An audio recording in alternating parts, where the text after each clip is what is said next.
오늘 본문은 예레미야서의 마지막 장에 나오는 결론인데 처절한 장면이 나옵니다. 바벨론의 침공으로 성전은 불탔고 왕은 눈이 뽑혔고 백성은 포로로 끌려갔습니다. 24절부터 27절을 보면 바벨론 왕이 성전의 지도자들을 잡아 처형합니다. 성전의 중심 인물들, 백성의 영적 기둥이라 여겨졌던 사람들 70여 명이 처형을 당합니다. 바벨론이 성전에 있는 그릇들을 가져갔었는데 이제는 성전을 지키는 사람들까지 잡아갑니다. 하나님께서는 끝까지 회개하지 않는 유다 백성의 완고함, 고집과 불순종의 죄를 징계하시려고 바벨론을 막대기로 사용하여 이들을 심판하신 것입니다. 징계의 목적은 멸망시키려고 하는 것이 아닙니다. 그들을 정결하게 하셔서 새롭게 구원하시려고 하시는 하나님의 계획이었습니다. 죄를 멀리하고 세속의 가치를 붙들지 않고 하나님을 붙들게 하려고 영적인 정화의 목적 때문에 하나님께서 바벨론의 침공을 허락하셨습니다. 하나님은 공의로운 분이시기 때문에 인간의 죄를 없던 일로 그냥 넘어가지 않습니다. 우리와 공존하기 위해서는 하나님이 죄를 지을 수가 없으니 우리의 죄가 없어져야 합니다. 그래서 하나님께서 회개하지 않는 이 유다를 바벨론을 막대기로 사용하여 심판하셨습니다. 유다의 백성들은 언약 백성임에도 불구하고 신앙이 형식화되어 회개할 줄을 몰랐습니다. 그들은 수십 년 동안 회개하지 않았고 예레미야의 경고를 무시했습니다. 그들은 성전을 안전장치로 오해했습니다. 종교의 우상을 붙들었습니다. 예루살렘에 성전이 있기 때문에 결코 망하지 않을 것이라고 하는 헛된 망상, 맹목적인 확신을 가지고 있었습니다. 그때 예레미야가 외쳤던 말이 무엇입니까? 이 성전이 너희들을 지켜줄 것이라고 착각하지 말라. 예레미야 7장 4절 앞부분을 보면 이런 말이 나옵니다. 너희는 이것이 여호와의 성전이라, 여호와의 성전이라, 여호와의 성전이라 하는 거짓말을 믿지 말라. 그들은 하나님을 성전에 갇혀있는 하나님으로 믿었습니다. 하나님을 관념으로 믿었습니다. 하나님을 그들의 삶의 중심으로 믿지 않은 것입니다. 그래서 예레미야가 수없이 말씀을 전하면서 경고했지만 듣지를 않았습니다. 예레미야는 너희들이 도둑질, 살인, 간음, 우상 숭배를 하고 버젓이 성전에 들어와서 우리가 구원을 얻었다, 그렇게 말하고 있는 가식적인 태도를 날카롭게 지적했습니다. 그리고 너희들이 성전을 강도의 소굴로 만들었다고 질타했습니다.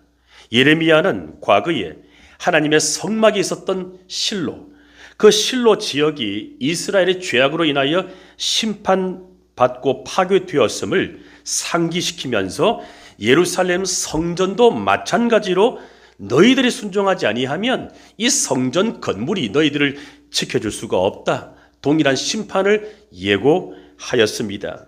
자, 이 예고와 예언은 오늘 본문 예레미야 52장에 와서 성취되었습니다.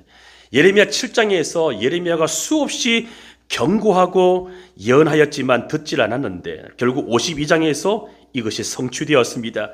예루살렘 성전이 파괴되고 성전에서 제사 드릴 때 사용하였던 모든 그릇들이 바벨론에 다 빼앗기고 지도청들이 처형되는 비극적인 종말이 나타나게 되었습니다.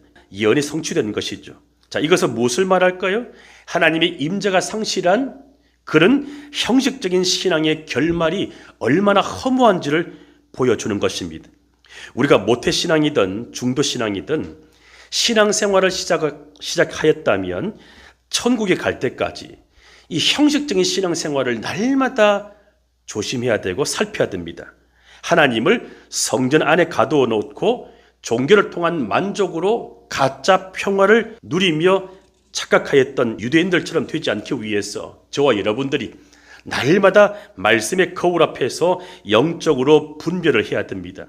그래야만 징계 없이 신앙생활이 즐겁고 하늘의 복이 땅의 복으로 이어지는 것입니다. 28절로 30절을 보면 유다 백성이 세 차례에 걸쳐서 총 4,600명, 몇 명이라고요? 4,600명. 그들이 바벨론의 포로로 끌려갑니다. 성경은 세 차례에 걸쳐서 포로 이송의 숫자를 정확하게 기록합니다. 이 숫자는 당시의 남자 장정들의 숫자입니다. 그러니까 아내와 자녀들을 포함하면 3, 4배가 되었을 것입니다. 하나님은 자기 백성을 징계하실 때에도 그 백성들의 숫자를 정확하게 알고 계셨다는 것입니다. 이것은 단순한 역사 기록이 아닙니다. 바벨론에게 포로는 숫자였지만 하나님께 포로는 숫자가 아니죠. 하나님께 이들은 숫자가 아니라 언약한 백성들이었습니다. 그러니까 하나님께서 몇 명이 포로로 끌려갔는지를 하나님이 모르실 수가 없습니다. 유다의 백성들은 바벨론의 포로로 끌려갈 때 하나님이 우리를 잊으셨다, 이렇게 낙심했을 것입니다. 그들이 예레미야의 경고를 무시하고 우상 숭배하고 불순종하고 죄로 말미암아 하나님이 그들을 정결케 하기 위해서 어쩔 수 없이 심판하시는 아버지의 마음은 모른 채 바벨론의 포로로 끌려가는 현실의 어려움만 함몰되었어 하나님이 우리를 잊으셨다고 생각했을 것입니다. 하지만 하나님은 그들이 바벨론의 포로로 끌려갈 때 몇 명이 끌려갔는지를 다 세밀하게 기억하셨음을 성경은 우리에게 말씀합니다.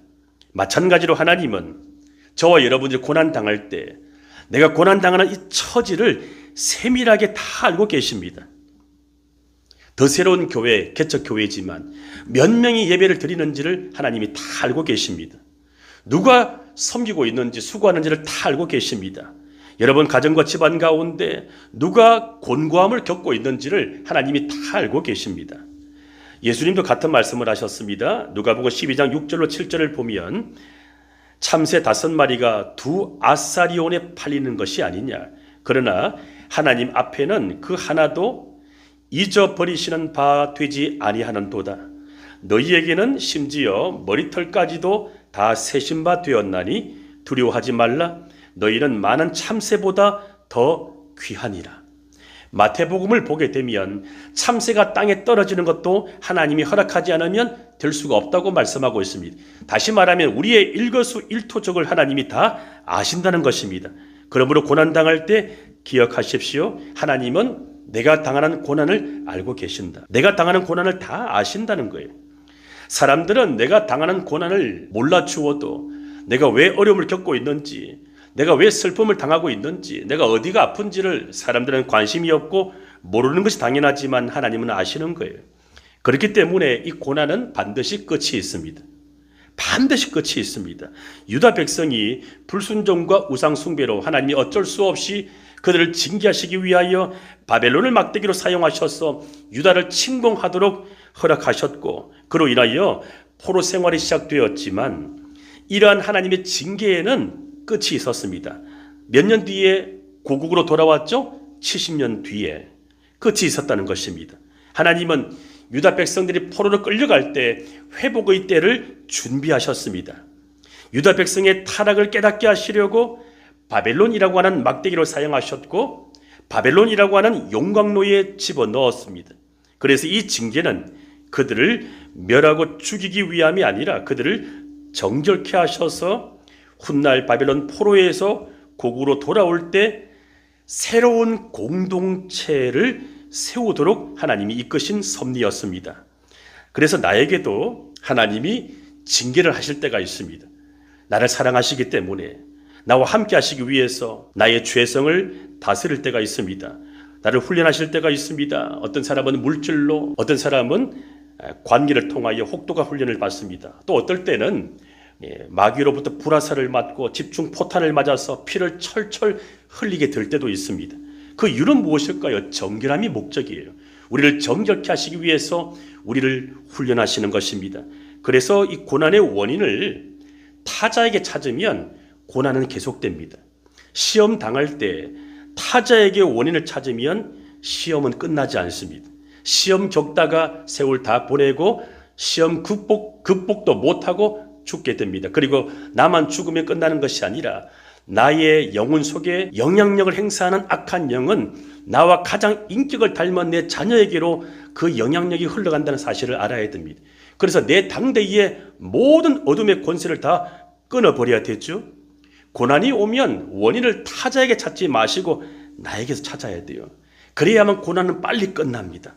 예레미야는 유다 백성이 왜 이런 고난을 당하는지를 두 가지 죄악 때문이라고 지적합니다. 예레미야 2장 13절을 보면 이렇게 기록되어 있습니다. 내 백성이 두 가지 악을 행하였나니 곧 그들이 생수의 근원되는 나를 버린 것과 스스로 웅덩이를 판 것인데 그것은 그 물을 가두지 못할 터진 웅덩이들이니라. 무슨 말입니까? 유다 백성이 두 가지 악을 행하였다는 것입니다. 생수의 근원되는 하나님을 버린 것, 그리고 그들이 주인 되어서 그들이 하나님처럼 마음대로 행동하였던 것, 스스로 웅덩이를 판 것, 이 두 가지를 지적하였습니다. 원인이 다른 데 있지 않다는 거예요. 바벨론이 원인이 아니라 너희들 때문에 지금 연단을 받고 있는 것을 하나님께서 예레미야를 통하여 말씀하시는 거예요. 고난 당하실 때 원인을 타자에게 찾지 마시고 나에게서 찾아야 됩니다. 우리의 자아는 항상 남 탓을 하게 만들고 원인을 남들에게 찾게 만들어요. 그러면 평화가 깨어집니다. 나에게서 찾아야 되죠. 예수님께서 우리의 모든 죄를 짊어지고 십자가에서 매달려 죽으신 것처럼 나에게서 찾아야 됩니다. 사람들은 십자가에 달린 예수를 바라보면서 실패했다고, 어떻게 가장 큰 죄인들이 받게 되는 형벌을 받게 되냐고 예수의 십자가를 무시하고 함부로 내뱉었지만 예수님은 사랑하기 때문에 그 십자가에 올라가셨습니다. 그리고 사람들이 조롱하였습니다. 저가 남은 구원하였으되 자기는 구원할 수 없도다. 그 말 들었을 때 예수님 자존심 상해서 십자가에서 내려오셨다면 저와 여러분들은 구원받지 못했습니다. 내려오지 않으셨습니다. 끝까지 매달려 계셨습니다. 십자가에 왜 매달리셨을까요? 우리를 사랑하시기 때문이에요. 그래서 내가 이 마음의 짐을 지고 십자가를 끌어안고 타자에게서 내가 당하는 고통의 원인을 찾지 않고 나에게서 찾는 것, 이것이 자기 부인이고 자기 십자가인데, 그때 하나님께서 나에게 내 영혼을 정결케 하시고 고난의 의미를 깨닫게 하십니다. 내 안에 생수의 근원되는 하나님을 버리고 도망간 죄를 마치 핀셋으로 찝어서 회개해야 되죠.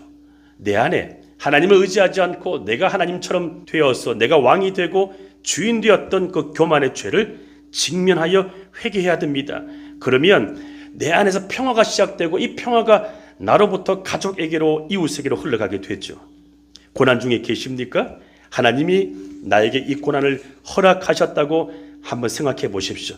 생각을 한번 바꾸어 보세요. 한번 따라해 보실까요? 하나님이 나에게 이 고난을 허락하셨군요.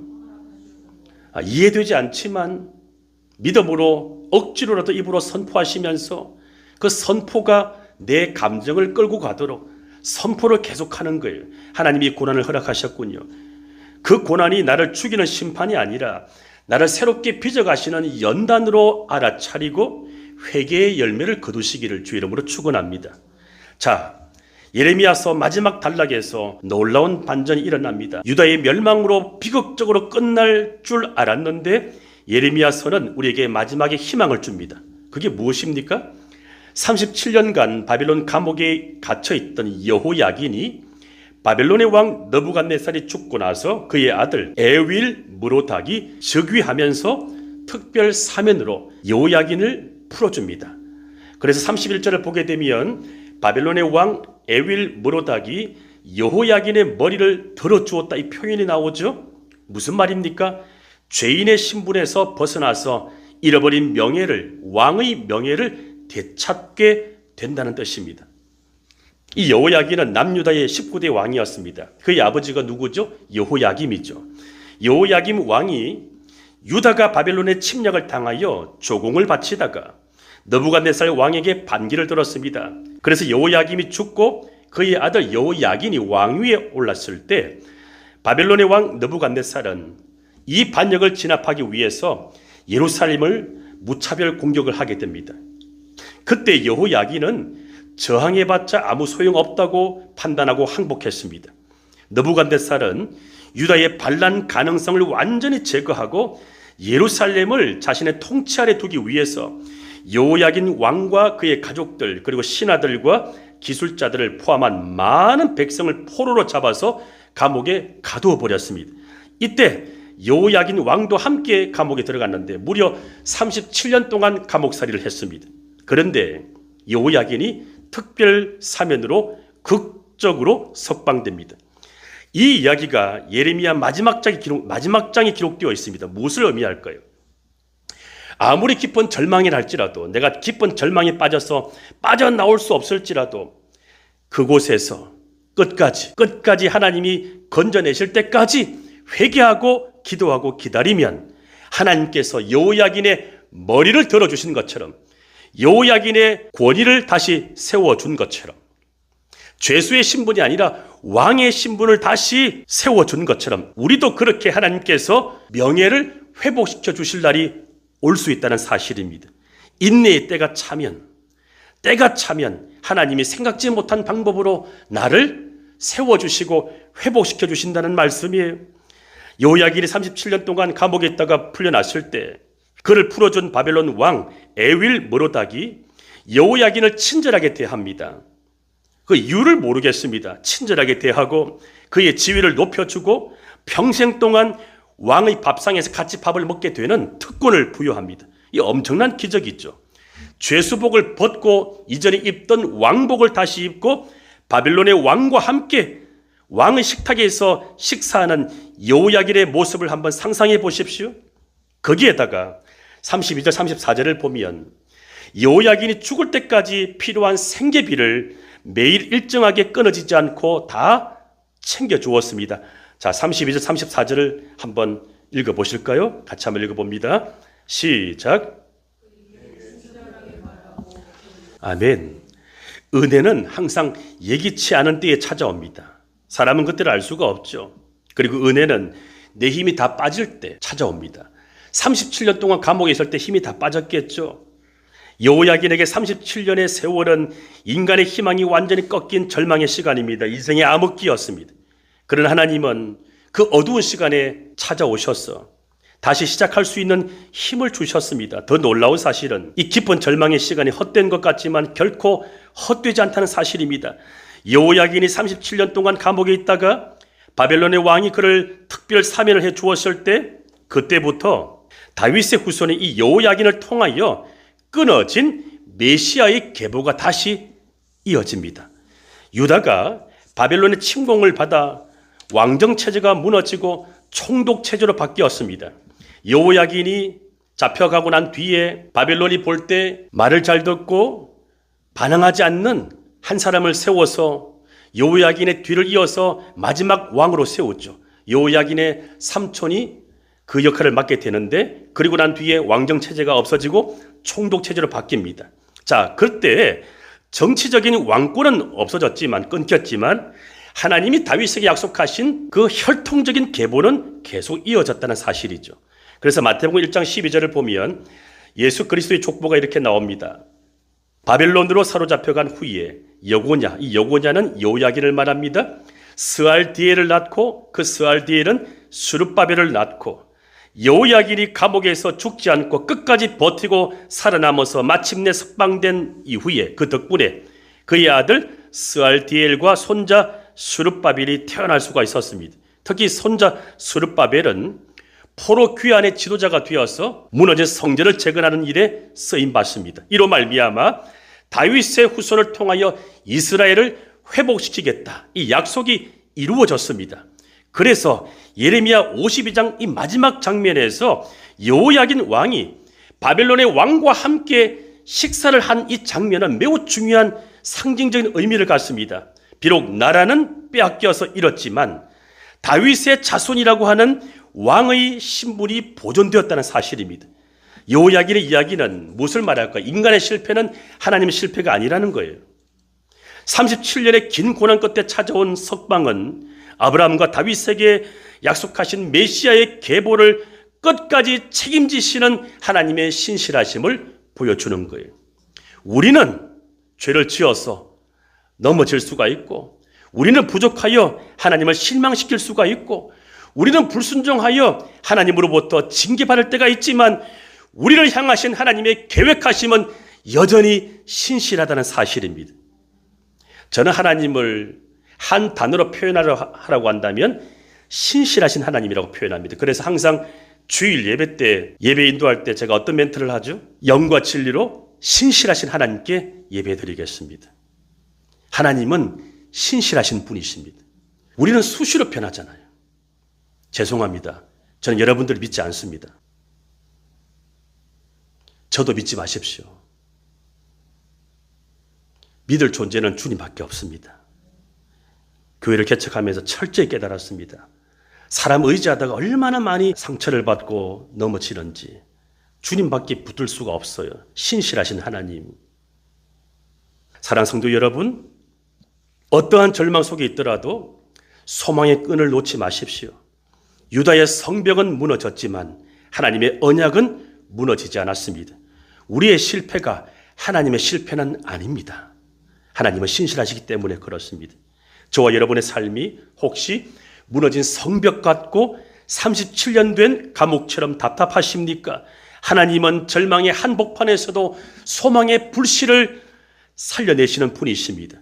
그리고 하나님의 은혜는 항상 마지막에 꽃처럼 피어납니다. 내 힘 다 빠질 때 마지막에 피어나는데 수많은 사람들이 거기까지 가지 못하고 중간에 다 탈락되는 것이 슬픈 현실입니다. 저와 여러분은 하나님의 은혜로 내 인생의 꽃이 필 때까지 끝까지 기도하시면서 인내할 수 있기를 주 이름으로 축원합니다.